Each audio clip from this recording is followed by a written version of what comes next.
Dr. Deborah Peinels, a psychiatrist who has worked with people with serious mental illness and intellectual and developmental disabilities throughout my career. I am a senior medical and forensic advisor at the National Association of State Mental Health Program Directors, a consultant to the National Association of Directors of Developmental Disability Services, and adjunct clinical professor of psychiatry at the University of Michigan Medical School. This series covers adaptations of motivational interviewing for people with intellectual and other developmental disabilities, or persons with IDD and other cognitive challenges. Module 3. Adaptations of motivational interviewing techniques and processes. This module covers the adaptations of the process and steps of motivational interviewing for individuals with IDD. Motivational interviewing techniques and approaches for individuals with IDD include the need to adapt communication to the language skills of the individual. Simple, clear, and concrete language is important. Short sentences can help. Pictures and role-playing can also be helpful. It is important to not flood the conversation, and so posing only one question at a time becomes important to ensure that there is enough time and space for the individual to respond. Testing for comprehension is also useful, and this can be done by allowing, again, space and time for the individual to explain what was stated using their own words. In addition, open-ended questioning, reflective listening, and the use of affirming language, as well as summarizing what was discussed and engaging in change talk, are approaches that are used in motivational interviewing. Remember, motivational interviewing involves the 4 main steps in the conversation dynamic: engaging, focusing, evoking, and planning. I will discuss each one of these in turn. I will provide information in each one for you to consider to help adapt a motivational interviewing approach for people with IDD. First, engaging. Engaging involves building rapport and beginning to work with a particular goal where the change talk can happen and intrinsic motivation can be built up. This requires intentional engagement strategies. To help foster this desired engagement, the individual must feel safe and comfortable, being vulnerable, and sharing their own thoughts and feelings. The relationship must be built between the professional and the individual with authenticity, confidentiality, interest, and compassion and empathy. The professional must show interest in the individual and their well-being as a whole. The relationship becomes established as an important foundation for the remaining next steps. Open-ended questioning can be helpful with engagement and rapport building because it allows the professional to really elicit responses from the individual's perspective. When we use closed-ended questions, we box them into an expected response. And people with IDD may be particularly susceptible to trying to give the response that we are looking for, as opposed to what they are truly thinking. So we need to consider the following. Use very concrete and clear language in simple and short sentences. Avoid questions that begin with why, because that could bring negative emotions and sound accusatory and makes them believe that they are being asked to account for something. Instead, we can use phrases like, "Please explain," or "Help me understand." Questions should focus on a particular topic to ensure the individual is able to understand the question. For example, we might say, "We're going to talk a little bit about weight," if weight change is something the individual is working on. We want to allow the individual ample time for their response. We want to help them understand how to answer the question. Asking the same question more than once may make the individual feel like they have not been heard or taken seriously, so we may need to shift our questioning. Asking questions again, one at a time, can help not overwhelm the individual. We might provide alternative answers to questions if the individual cannot respond. For example, we might give them options. It may be hard for an individual to admit they do not understand a question, so we want to be very cautious about not shaming them, but making it clear that understanding these things can be very difficult. Affirming. Within the engagement focus, we want to affirm the individual by making affirmations concrete and using clear language and intonation, with no judgment.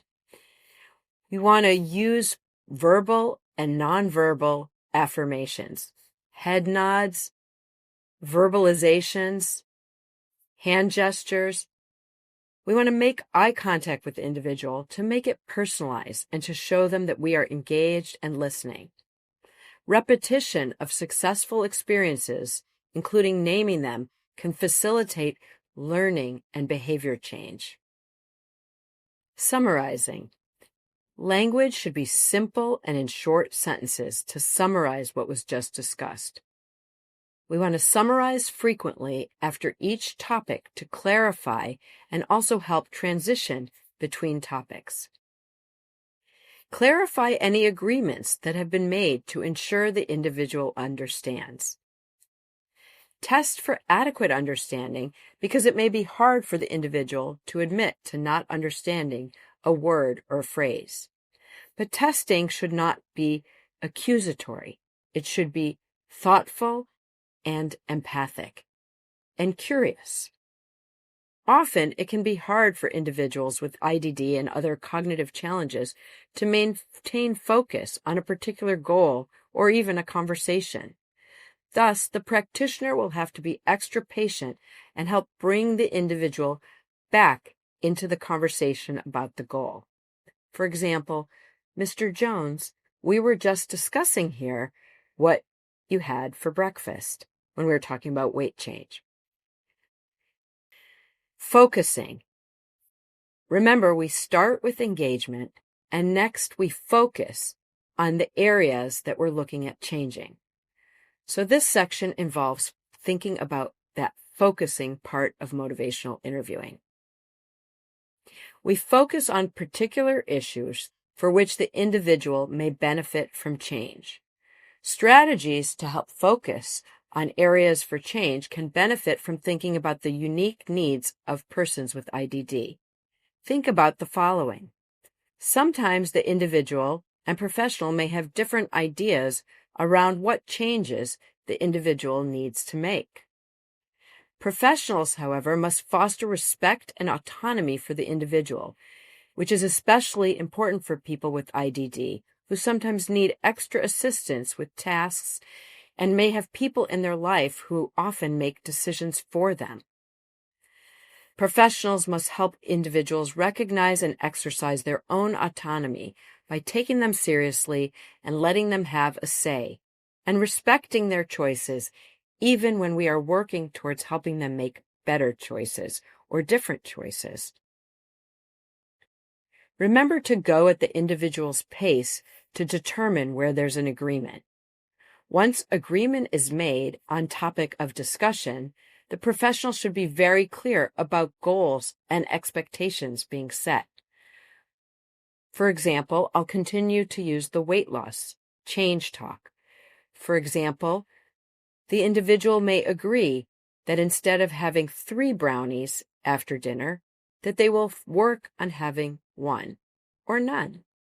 And you can repeat this agreement and say, this is what we're going to focus on, and revisit when we see you next. Evoking. The third element and action in motivational interviewing involves evoking change talk. The work of evoking change talk involves having professionals help the person voice their own motivations for change. How to ask effective questions that evoke change talk and promoting responses for individuals with IDD would involve considering the following. Adapting language level to the client using their own wording. Using concrete, clear, and simple language. Using short sentences. Focusing the question on a specific topic. Start questions with query words like "I'm curious" or "I wonder." Avoid questions that start with "why." Again, ask only one question at a time. Allow time for the person to respond, and ask each question only once. Rephrase or use pictures to explain a question the individual might not understand. Give the individual possible answers to choose from if the individual is having difficulty answering. And assess for understanding. Help the individual verbalize thoughts and feelings. Help individuals with organization and structure of language if they get lost in a sentence. Remember, it's important not to shame the individual, but to express patience and understanding as they are working through how best to respond. Summarize what was discussed before changing topics. Help the individuals imagine hypothetical situations. This can be hard for people with concrete ways of thinking. So stick to reality if the individual is having difficulty. Instead of using total imagination for an imaginary meal if you're working on weight loss as the motivational area for change, talk to them about breakfast or talk to them about lunch so that they can really have a concrete understanding of what is being discussed. Help the individual making connections between the advantages and disadvantages of change by engaging in that change talk of what might be good about having 1 brownie instead of 3. What might be not so good if you continue to eat 3 brownies? What are your thoughts about that?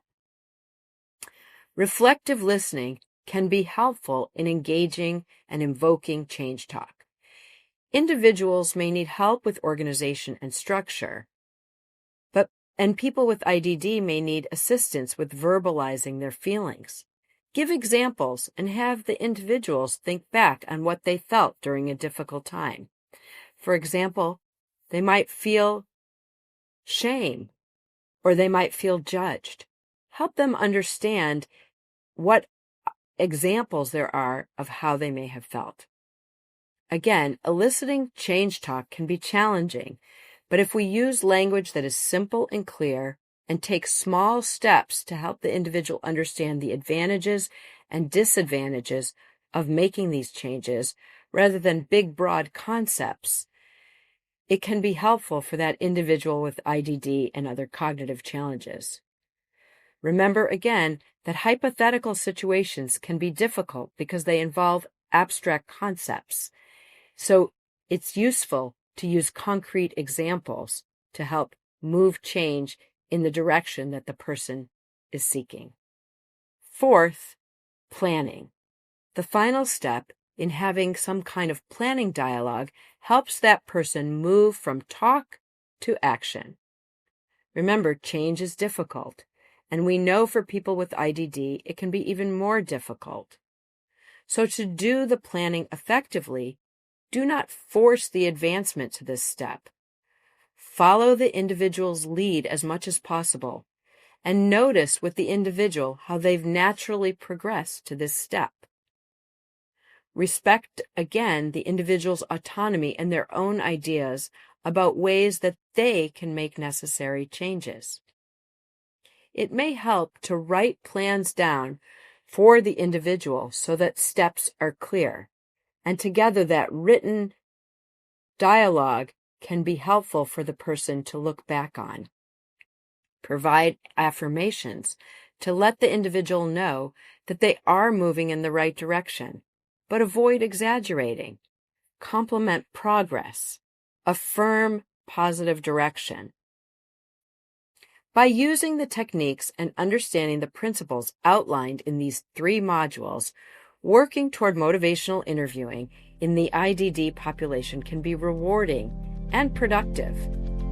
Thank you for watching this series.